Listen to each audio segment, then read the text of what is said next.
সব থেকে কঠিন কাজ হলো ছলনা বোঝা।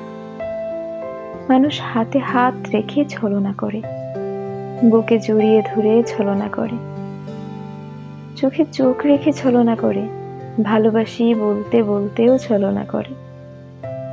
এই মানুষগুলো দেখতে খুবই সাদাসিধে টাইপের হয়।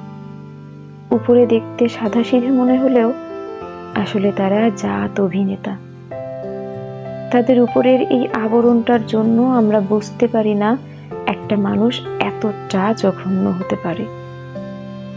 একজনকে ভালোবাসি বলতে বলতে আরেকজনকে নিয়ে পার্কে, রেল লাইনে, হোটেলে ঘুরে বেড়ায়। তাদের এসব নিজের চোখে দেখার পরও নিজের চোখকেই বিশ্বাস করতে পারবেন না। নিজেকে কুয়াশার ঘোরের মধ্যে মনে হবে। মেনে নিতে না চাইলেও এটাই সত্যি। যখন এসব নিয়ে কথা বলতে যাবেন তার সাথে, তখন নিজেই সব থেকে বেশি খারাপ থাকবেন। কারণ আপনার সাথে ঝগড়া হলে তার মন খারাপ ভালো করার জন্য আরো 2-4 জন আছে, কিন্তু আপনার মন ভালো করার জন্য আপনার কাছে শুধু সেই ছিল। আপনি সব জেনে শুনে মেনে নিয়ে ঠিক করতে চাইলেও কোনো কিছুই আর আগের মতো ঠিক হবে না। তারপর একটা সময় পর ঠিকানা পরিবর্তন করে ফেলে। আপনি চাইলেও তার সাথে যোগাযোগ করতে পারবেন না।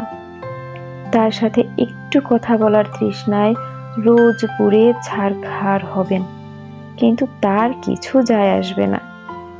মাসের পর মাস যাবে, বছর কেটে যাবে, কিন্তু সে ভুলেও জানতে আসবে না আপনি কেমন আছেন, কেমন করে সহ্য করছেন তার দেওয়া বিরহ বিচ্ছেদের যন্ত্রণা।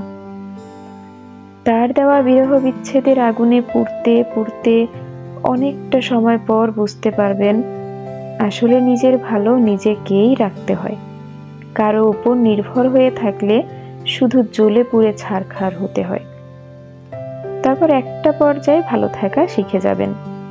তখন আগের মতো অত সহজে আর কাউকে বিশ্বাস করতে পারবেন না। বিশ্বাসটা একেবারেই মরে যায়।